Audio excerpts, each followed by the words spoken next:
Welcome to the Who, What, Why podcast. I'm your host, Jeff Schechtman. We talk a great deal about transitions of power in American democracy. But what happens when that tradition includes a deliberate effort to dismantle the machinery of government itself? What are the real-world implications when campaign promises to burn it all down move from rhetoric to reality? Several months ago, I spoke with Harvard professor emerita Nancy Rosenblum about the concept of ungoverning, a concentrated attack on our political institutions that goes far beyond typical opposition or reform. Now, as we face the very real possibility of these theories being put into practice, the stakes couldn't be higher.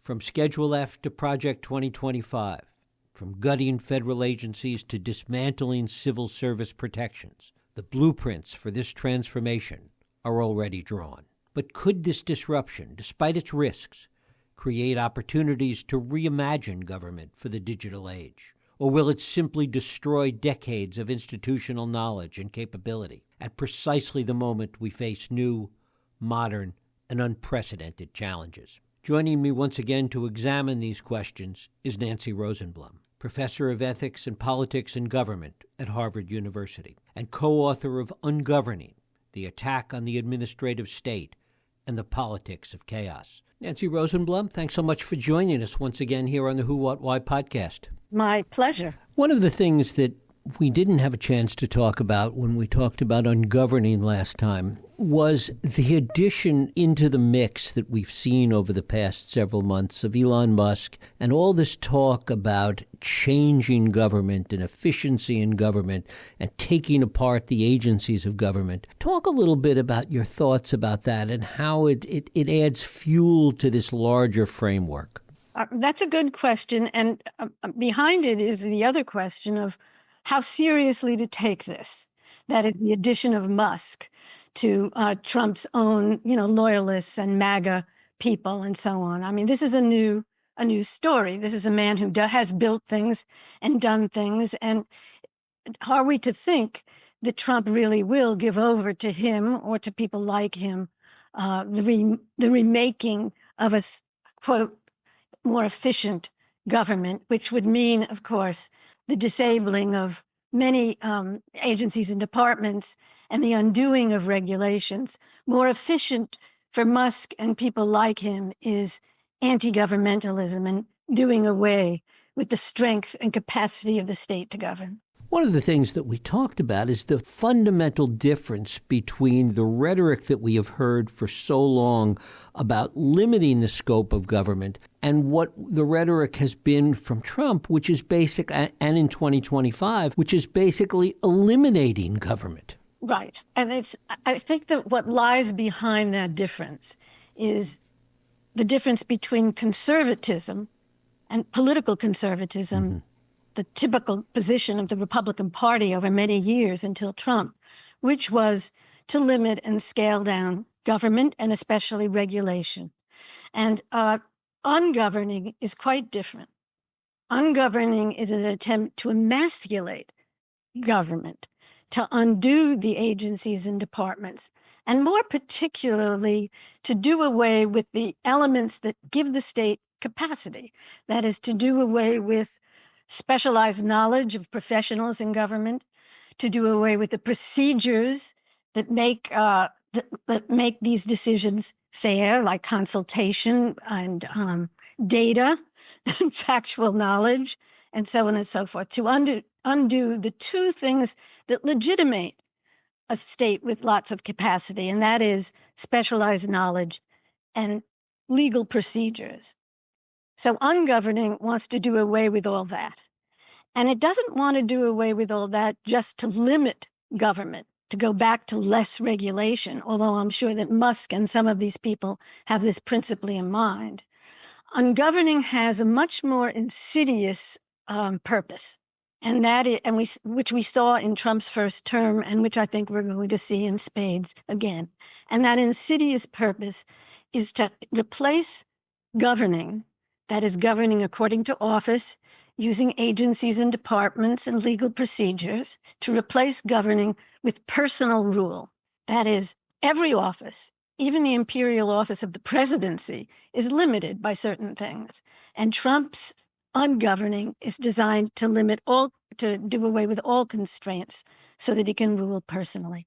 And that's why so many have tried to append the label fascist or authoritarian to Trump, because what he's looking for is unconstrained personal rule, and that requires undoing the machinery of government that operates as a constraint. Thinking about this not from a broad 30,000-foot authoritarianism point of view, but thinking about it from a practical perspective, if one was engaged or to engage in the process of taking the government apart piece by piece, where does that process start, do you think?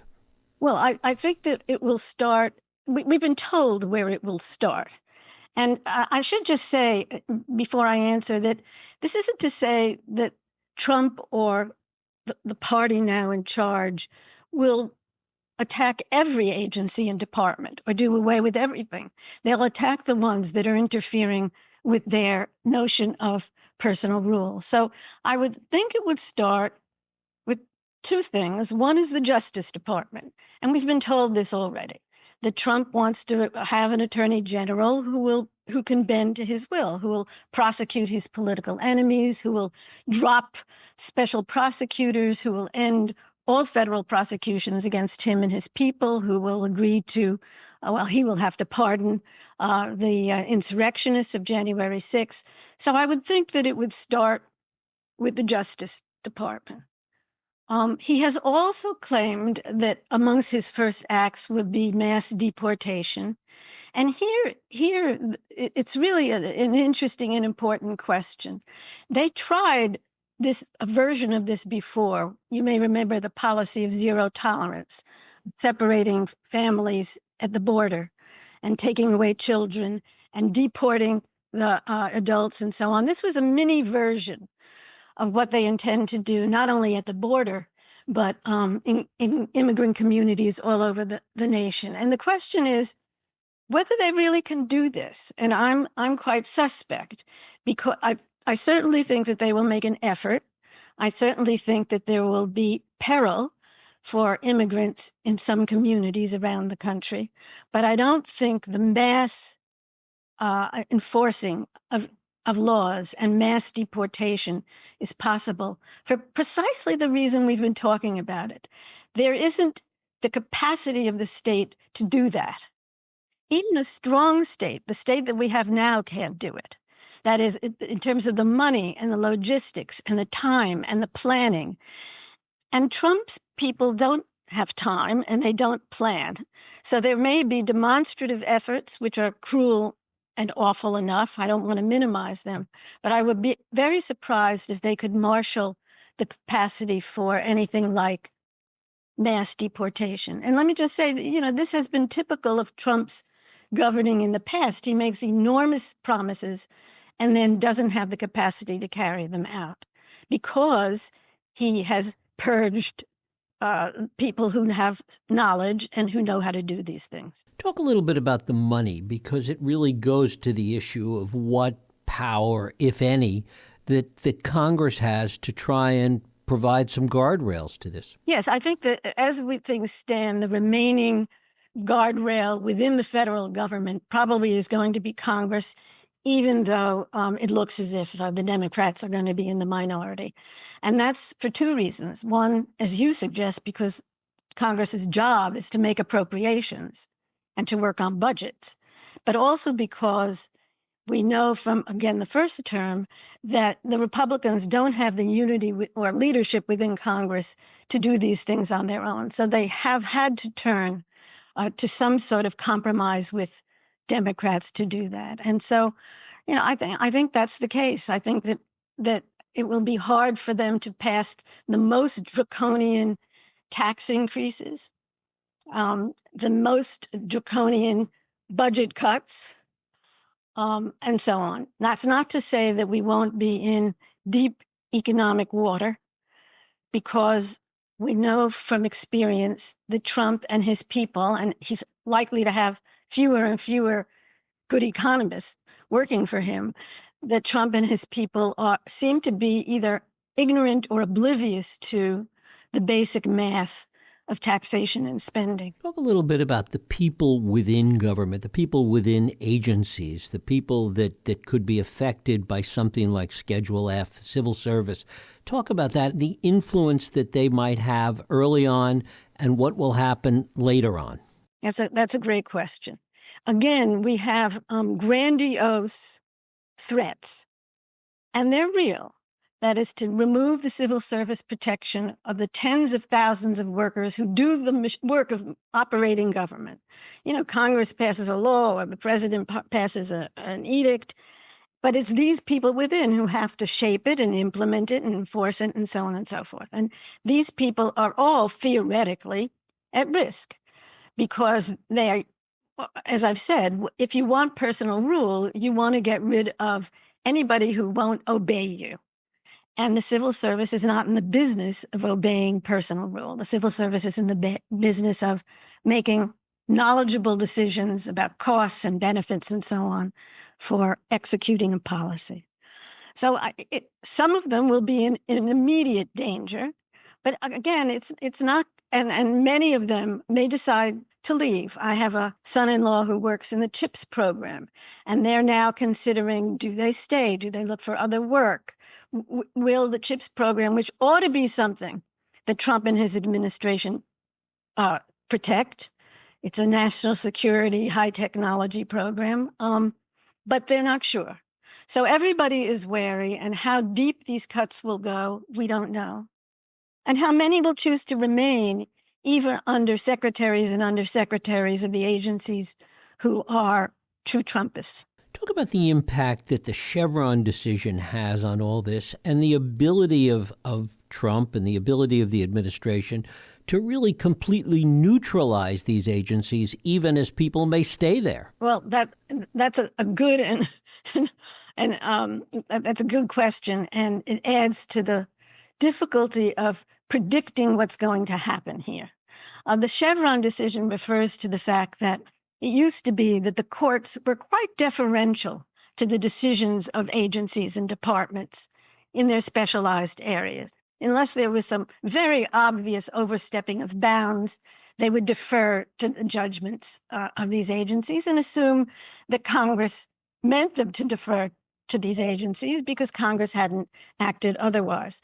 Well, there have been attacks in the courts and in the high court against the Chevron decision, very serious ones, that have said, and the court, in a majority of its conservatives, have said that no, now they are going to take substantive looks at the decisions that agencies make that come before them, and they're going to make their own judgments about whether the administrators have overstepped their bounds. And this decision that you talk about was crushing. It goes to the very backbone of administrative law and is likely going to create a great deal of chaos. So here's what it could mean. I'll just give one example, although we don't yet know how much the court is going to exercise this power that is claimed for itself. So, for example, the Food and Drug Administration. Do you obey? Does the court, obey is the wrong word, does the court accede to the decisions of the Food and Drug Administration that a certain pharmaceutical is either safe or unsafe? Well, they don't really have the means to make that judgment for themselves, but there's now a real question whether nonetheless, for what most people think are political reasons, they're going to decide on the side of the pharmaceutical companies themselves and not on the judgments of the Food and Drug Administration. So all of this is in peril. And all of this, as I keep saying to you, and it's unsatisfying, I know, that there's a great deal of uncertainty, not about what will be declared or what will be tried or what will be put into effect in some areas, but how effectively the dismantling and the ungoverning will go. It's easy to draw a very dramatic and frightening picture. Trump has drawn it himself, and he's begun to sketch it in his first term. But I think we have to say at this point that we don't know how draconian it will be. The follow-up to all of this is what happens on the state level and the way some state governments, and I know there are plenty of them that are thinking about this, including here where I am in California, how will state governments step in to try and either negate some of this or to fulfill the holes that are left by virtue of ungoverning in Washington? Well, that's a key political question, because the states can provide guardrails that may be weakened within the federal government. And let me say that this is a double-edged sword.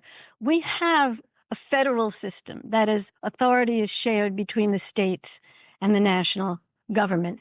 And in the past, there's been a lot of suspicion of the state governments. You know, they were many of the southern states and the red states still today were racist, and they carried out policies that were antithetical to civil rights and so on and so forth.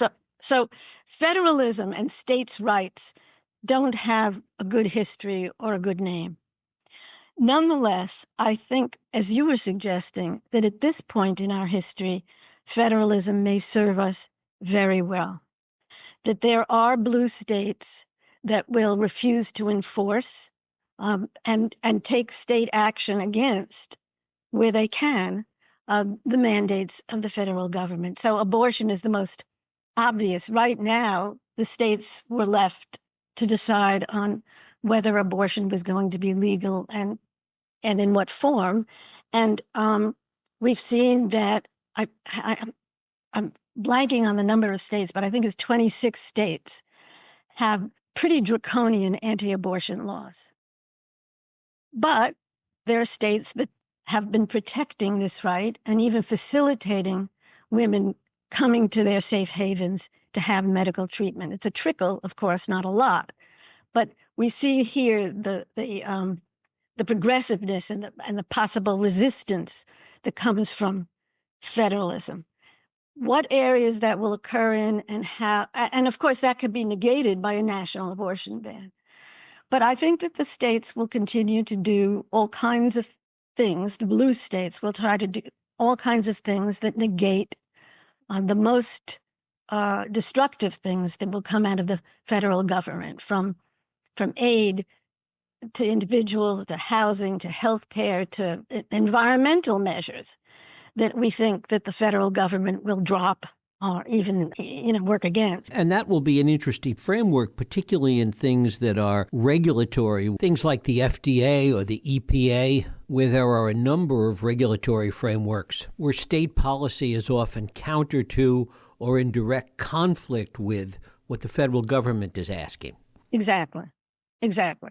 So how far states can go, especially states that aren't big states, practically, countries in themselves, like California. There are state compacts. There are agreements between states in New England and in other places that make them stronger in resisting the orders of the federal government where they don't legally extend and so on. So I think that there are a few places where we can see hopeful guards against everything the federal government might try to do, and federalism is one. I mean, it's unusual, as I say, that we look to federalism for that, but we have had for recent years, probably 15 or so years, partisan federalism, where the states, very few of them are mixed. They are red or blue, and the blue ones, or the ones who have maintained state legislatures and governors that can do this, may be protective. It is interesting, though, to think about it, and this gets a little bit beyond the whole ungoverning issue, but what you talk about in terms of state compacts, if you see things, and there have been some compacts in this regard, the West Coast, for example, between California, Oregon, and Washington, that if there is resistance within these state compacts, that it profoundly adds to the division within the country. That's right. I mean, New England used to be reliably blue. Now New Hampshire has turned red. Now, it's not Trump red, it's less virulently red than that. But we're going to see how far the New Hampshire governor and legislature will go in enacting the kinds of measures that Trump intends to. But I think that what I'm saying overall is that the aim behind Trump's ungoverning is personal rule. Now that he's going to bring people into his government, and I think Vance, for example, is one, who are much more ideological than he is. They're less interested in personal rule than really in altering the character and policy of American law and society. They have long-term aims. They are not about themselves. And I think that there's going to be what we have to watch is a tension behind those people within government and outside government who had supported Trump, and his really quite chaotic and personal attitude towards plans. Will he simply defer to them, or will he go on caring about at least some things himself and insisting on taking personal charge?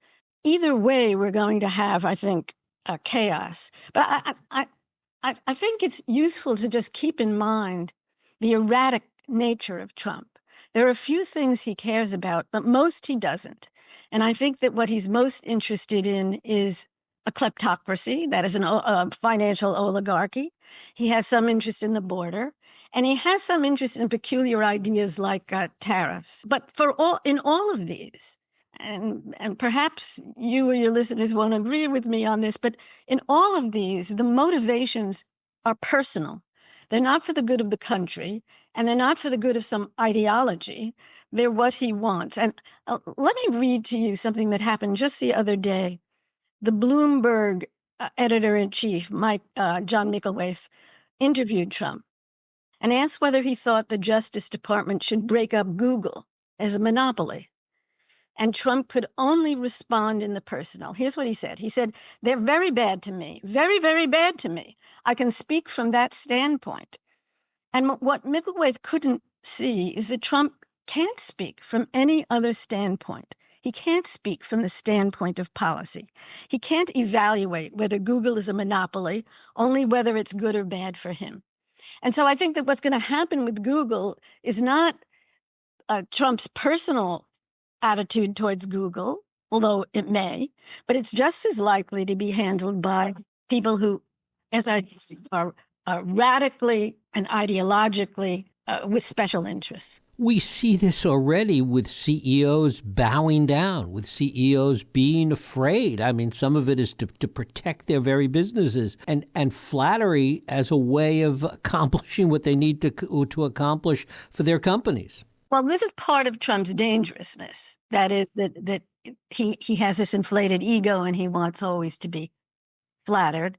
And it's the danger that Tim Snyder has been pointing out for 8 years now, which is that people give in before they have to give in. And we saw that with the Washington Post. That is, people will try to placate Trump or his allies in government in an attempt not to be attacked by him.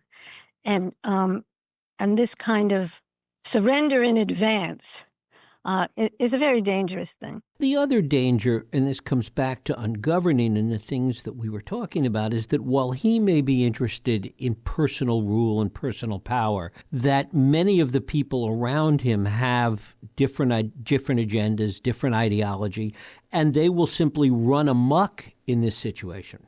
I think that that's certain to happen. The question is how broadly, in what areas, and how much the chaos that they produce, in a sense, hampers them. So that's just simply an open question. How many of these people, the ones that I call ideologues, not just Trump loyalists, are going to be successful in their spheres? If they are successful, we're going to have the most radical deconstruction of the administrative state. If they're not successful, We're still going to have chaos, but we'll have at least some areas of governing preserved, intact. And finally, what will, in your view, impact people the most, impact people in their daily lives that they're going to see first as a result of this chaos? Well, what people will see first, I don't know the answer to that question. I really don't. But I would like to say that there are some people who will be affected, some groups will be affected very clearly and without question. That's true of immigrants who, whether or not there's large-scale deportation, are going to have their lives turned upside down. That's true of people who are dependent on certain government programs and services if the Trump administration is able to delimit them in some way.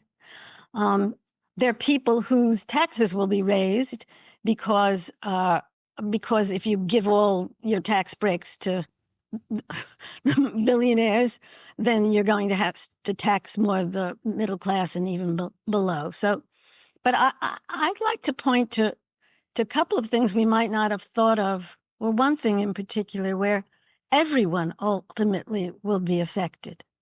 Because, in the short run, not everyone will be. The press will be. But so think about it this way.